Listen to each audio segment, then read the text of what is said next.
Selamat pagi dan salam sejahtera bagi kita semua. Perkenalkan, saya Nurse Adelina Sembiring, Sarjana Keperawatan Magister Keperawatan. Saya merupakan dosen tetap Prodi Keperawatan Program Diploma 3 Stikes Mitra Husada Medan. Saya bergabung di Stikes Mitra Husada Medan sejak 18 Februari tahun 2020. Pada kesempatan ini, saya akan menjelaskan pernyataan diri dosen terkait unjuk kerja Tridharma Perguruan Tinggi atau PDD UKTP.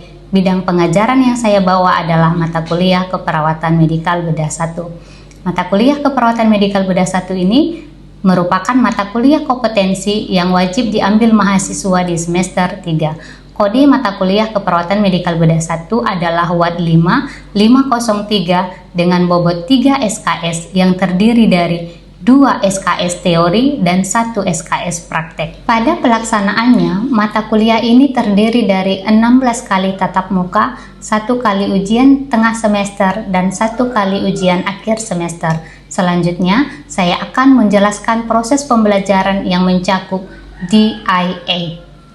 Yaitu delivery.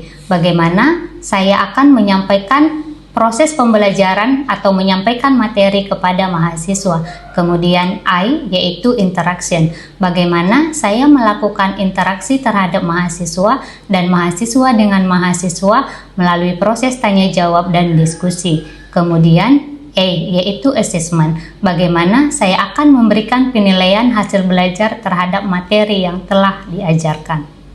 Adapun deskripsi mata kuliah Keperawatan Medikal Bedah 1 ini adalah mata kuliah ini menguraikan tentang konsep dan perspektif keperawatan medikal bedah yang service excellent, yaitu profesional, akuntabel, collaboration, empathy, reliability. Peran perawat medikal bedah mengenal program dalam mengelola penanggulangan penyakit tropis, program pemerintah dalam penanggulangan penyakit HIV/AIDS, serta program pemerintah dalam penanggulangan penyakit endemis. Selain itu, membahas tentang masalah kesehatan yang lazim terjadi pada usia dewasa dan lansia, baik yang bersifat akut maupun kronik, meliputi gangguan fungsi tubuh dengan berbagai penyebab patologis. Setelah mempelajari mata kuliah ini, diharapkan mahasiswa 1. Mampu menganalisis konsep dan perspektif keperawatan medikal bedah. 2. Mampu menganalisis peran perawat medikal bedah dalam kebijakan pelayanan kesehatan. 3. Mampu mengevaluasi tentang pengelolaan penyakit tropis. 4. Mampu mengevaluasi tentang pengelolaan penyakit infeksi endemis. 5. Mampu mengevaluasi pengelolaan penyakit HIV/AIDS. 6. Mampu menganalisis pengelolaan pasien gangguan kebutuhan dengan oksigen patologis, sistem pernapasan dan kardiovaskular. 7. Mampu menganalisis pengelolaan pasien gangguan kebutuhan cairan akibat patologis, sistem perkemihan dan metabolik endokrin. 8. Mampu menganalisis pengelolaan pasien gangguan kebutuhan nutrisi akibat patologis sistem pencernaan dan metabolik endokrin. 9. Mampu menganalisis pengelolaan pasien gangguan kebutuhan eliminasi akibat patologis sistem pencernaan dan perkemihan. Adapun topik yang saya sampaikan pada hari ini adalah asuhan keperawatan medikal bedah pada pasien dengan pneumonia. Metode pembelajaran yang saya gunakan adalah ceramah interaktif, diskusi kelompok, problem based learning, studi kasus. Di sini, penilaian yang akan saya gunakan yaitu yang pertama, aktivitas partisipatif atau AP yaitu 10%. Kemudian, project 51%, tugas 9%, kuis 5%, ujian tengah semester 10%, ujian akhir semester 15%, total 100%. Demikianlah penjelasan mata kuliah Keperawatan Medikal Bedah 1. Selanjutnya, kita akan melihat cuplikan video pembelajaran di ruang kelas. Semoga bermanfaat dan selamat menyaksikan. Terima kasih, selamat pagi dan salam sejahtera.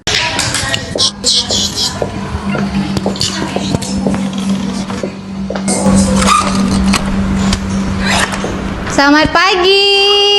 Pagi, pagi, pagi.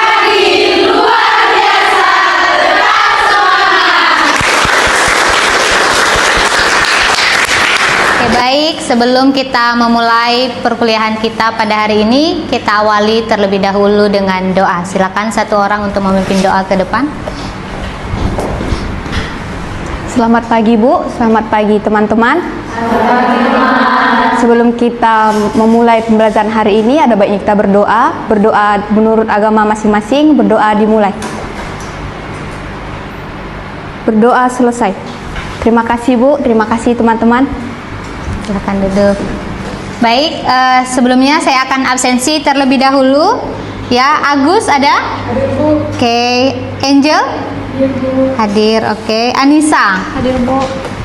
Bageni? Hadir Bu. Hadir. Esra Simbolon? Meta? Hadir Bu. Reisa? Hadir Bu. Mazda? Hadir Bu. Karina? Hadir Bu. Laura? Oke, semuanya hadir ya. Oke, baik. Pada hari ini topik kita sesuai dengan RPS adalah asuhan keperawatan pada pasien dengan pneumonia. Ya, oke. Saya mau tanya dulu.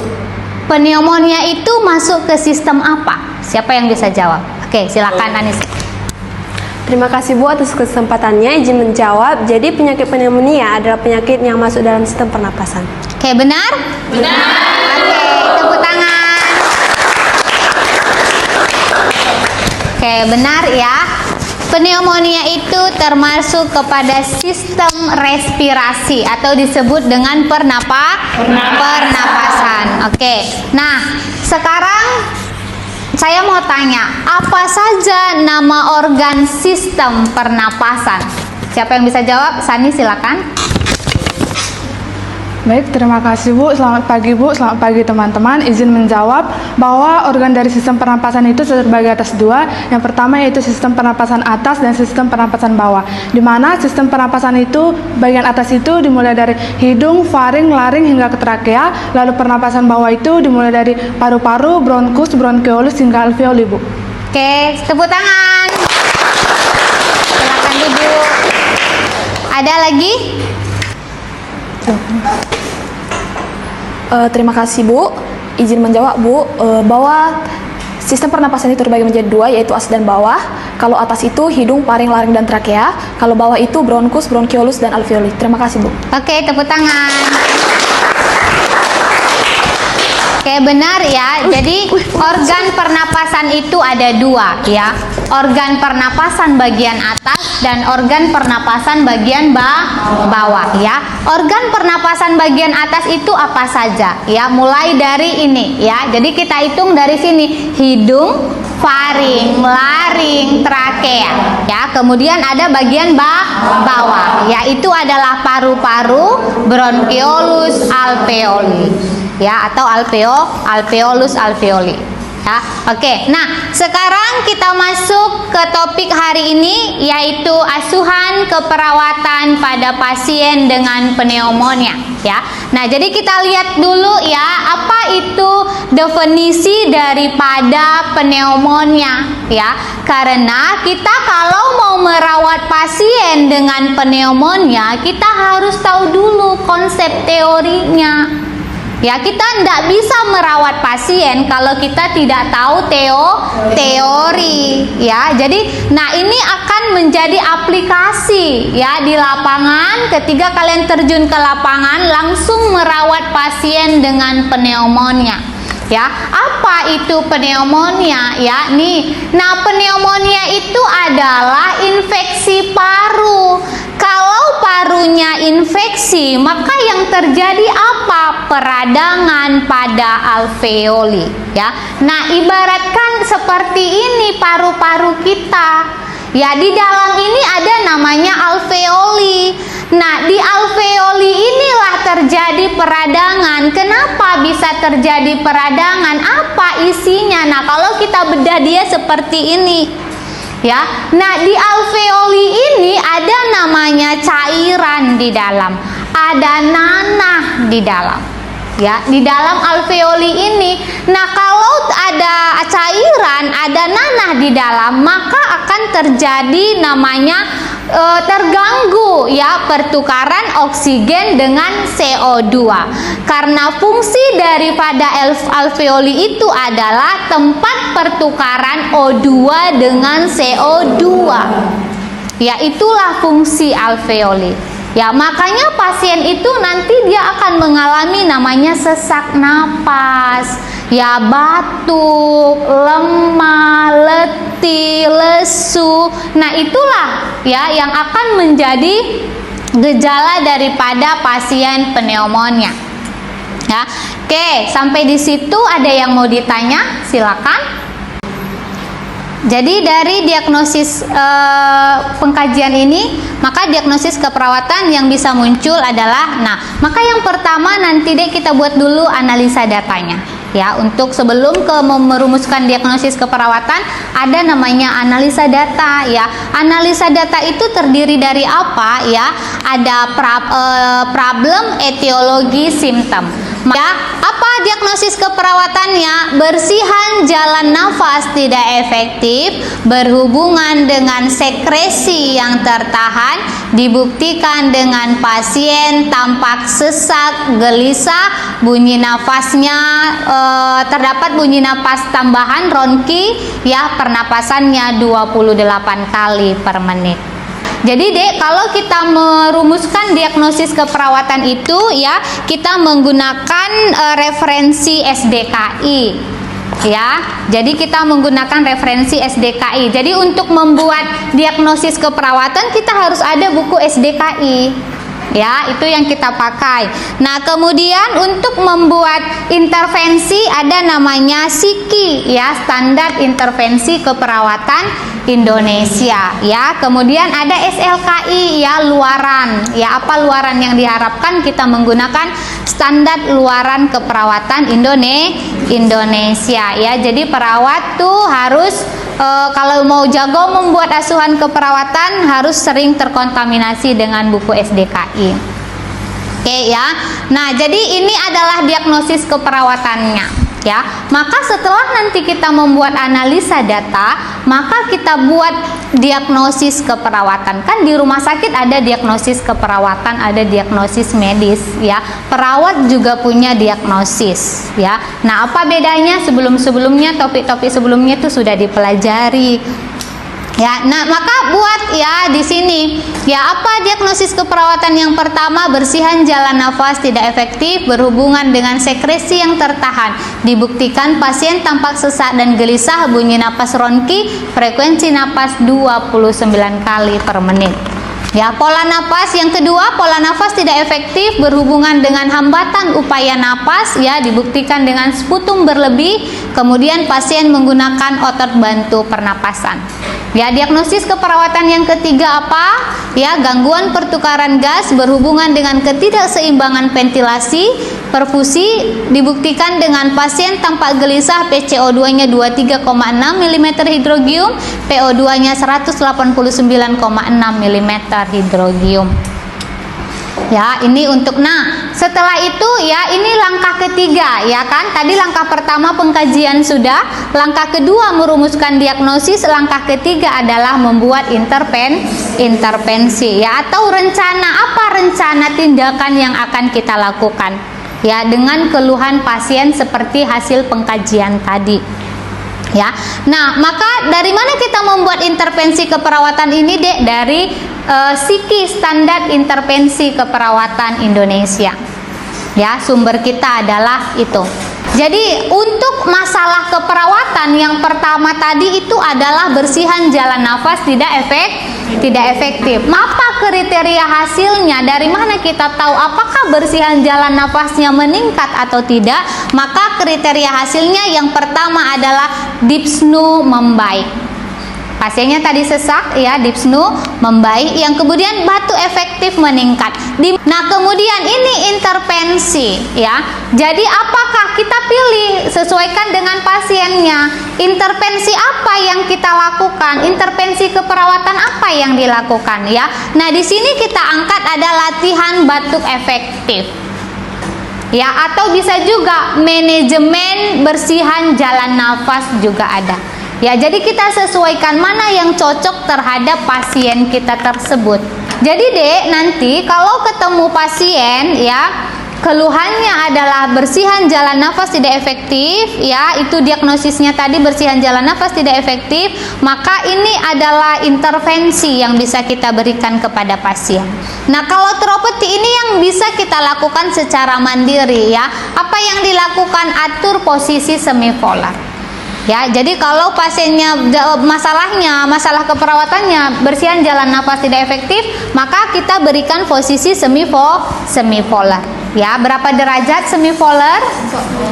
45 derajat. Jadi bisa kita naikkan bednya pasien. Kasihlah semipolar 45 derajat untuk mengurangi ini tadi ya, supaya jalan nafasnya membaik. Ya, kan kolaborasi selama 3 shift ini dalam 24 jam. Ya, harapannya apa? Pola nafasnya membaik atau menurun. Ya, apa kriteria hasilnya? Dari mana kita tahu apakah pola nafasnya itu sudah baik atau belum? Apakah pola nafasnya itu sudah menurun atau belum? Ya, dari mana kita tahu? Ada kriteria hasil yang kita gunakan. Yaitu apa? Nah, ini dia, frekuensi napas membaik, dyspnoe menurun, kedalaman napas membaik. Ya, itulah kriteria kita bahwa bisa kita menjawab, oh rupanya pasiennya ini pola napasnya sudah membaik. Inilah kriteria hasil yang kita gunakan. Oke. Nah, apa intervensi keperawatannya? Nah, kita angkat di sini adalah manajemen jalan nafas. Ya, manajemen jalan napas. Nah, apa yang kita lakukan? Nah, ada namanya tahap observasi. Observasi itu apa? Monitor pola napasnya. Ya, bagaimana cara memonitor pola napas pasien? Lihat frekuensi napasnya. Ya, berapa frekuensi napas pasien? Kan bisa kita hitung berapa frekuensi nafasnya. Nah, bagaimana kedalamannya? Ya, apakah ekspirasi pasien lebih panjang daripada inspirasinya? Nah, kita kaji pasiennya.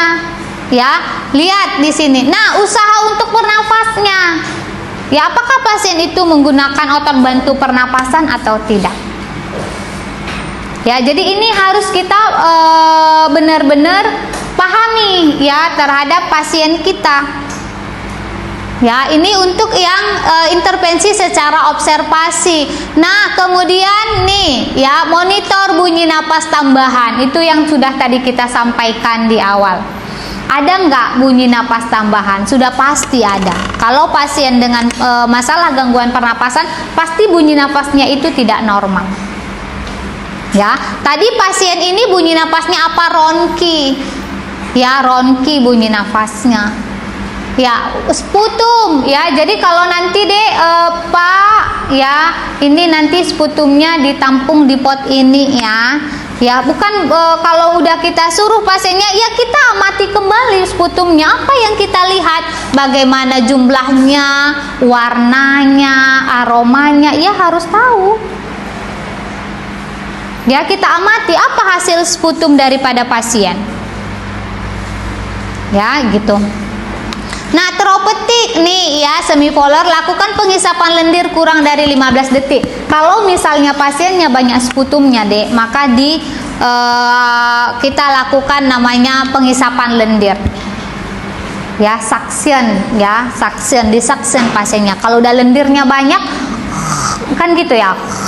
Gitu pasiennya, ya udah kita suction saja pasiennya.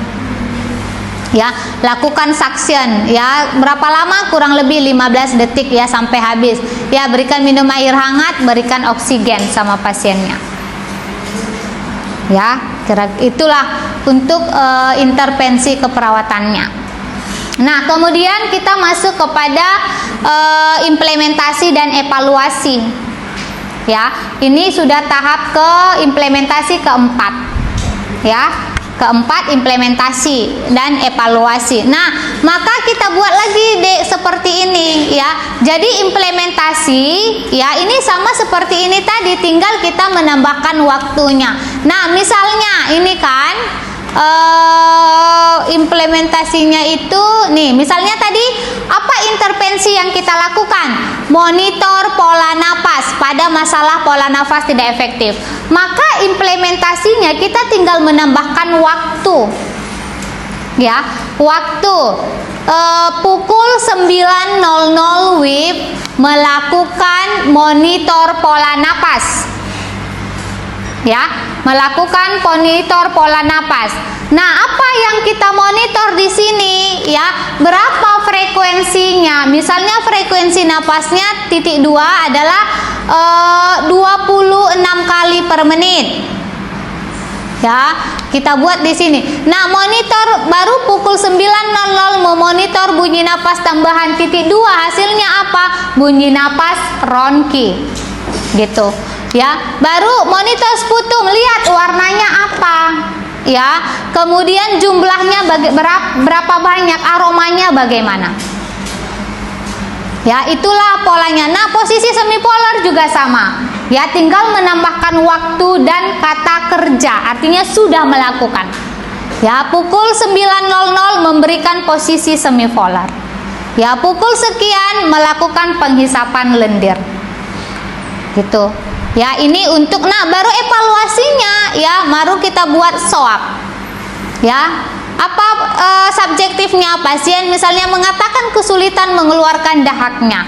Objektifnya apa? Pasien tampak sesak dan terdapat sputum, pernapasannya 29 kali per menit. Apa asesmennya? Ya, masalah bersihan jalan nafas tidak efektif. Apa P-nya? Intervensi 1, 2, 3 dilanjutkan. Nah, seperti itulah polanya deh. Sampai selesai. Kalau dia 3 diagnosisnya, 3 intervensinya, ya 3 hari intervensinya, 3 hari implementasinya. Kalau 5 diagnosis kamu, tetap minimum kita memberikan asuhan keperawatan itu harus dibuat sebanyak minimum 3 hari. Ya, oke. Sampai di situ. Ada yang mau ditanya? Silakan. Silakan.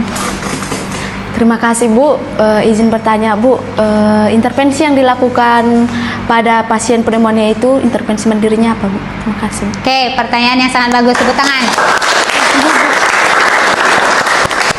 Oke, sebelum saya jawab, ada yang bisa memberikan jawaban? Silakan. Izin menjawab Bu, bahwa intervensi mandiri yang diberikan perawat yaitu yang pertama menganjurkan untuk melakukan latihan batu efektif, yang kedua melakukan posisi semipolar. Terima kasih. Oke, ada lagi yang mau menjawab? Silakan. Oke, silakan. Baik Bu, terima kasih atas kesempatannya. Izin menjawab Bu, intervensi mandiri yang dapat dilakukan perawat yaitu yang pertama menganjurkan pasien untuk minum air hangat dan mengatur posisi pasien dengan semipolar. Oke, tepuk tangan. Ya, benar ya apa yang disampaikan tadi ya. Jadi kalau pasiennya sesak ya kita bisa berikan intervensi mandiri perawat itu adalah berikan posisi semipolar ya, longgarkan pakaian pasien ya, kemudian untuk kolaborasinya bisa kita memberikan kolaborasi pemberian oksigenasi kepada pasien. Oke, bagus. Ada lagi yang mau bertanya? Silakan. Oke, silakan. Baik Ibu, terima kasih atas waktunya. Di sini saya akan bertanya seputaran pada pengkajian. Jika kita menemukan pasien dengan kasus pneumonia, bagaimana seorang perawat melakukan pengkajian pada pasien dengan pneumonia dengan keadaan tidak sadar? Terima kasih Bu. Oke, bagus. Pertanyaan yang bagus. Ada yang mau memberikan jawaban? Silakan sebelum saya jawab. Oke, Sani, silakan. Baik Bu, izin menjawab Bu. Pemeriksaan pada pasien tidak akan sadar diri dengan pneumonia dapat dilakukan pemeriksaan. Yang pertama itu TTP, tanda-tanda vital. Yang kedua itu auskultasi pernapasan. Dapat juga melakukan pemeriksaan GCS atau tingkat kesadaran Bu. Oke, tepuk tangan. ya.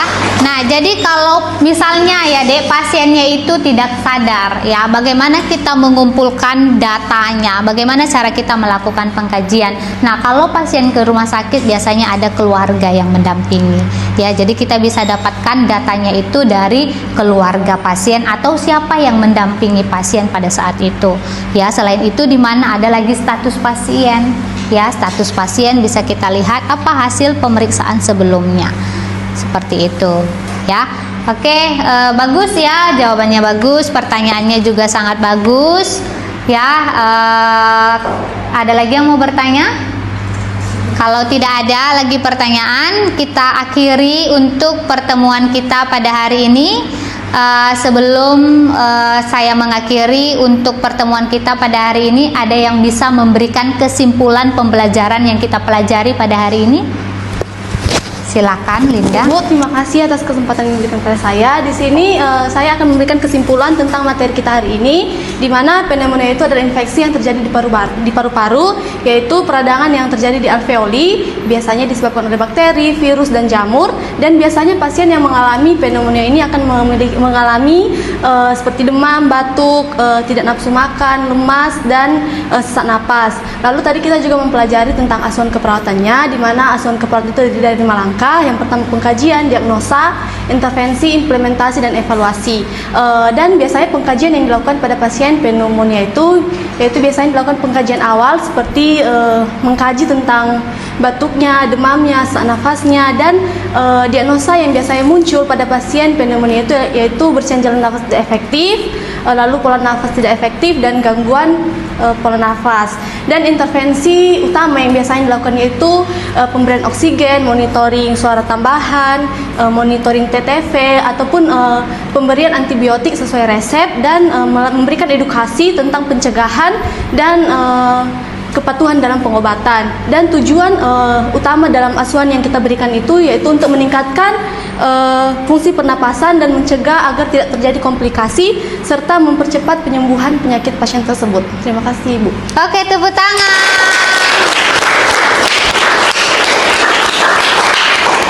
Oke, baik, demikian pembelajaran kita pada hari ini.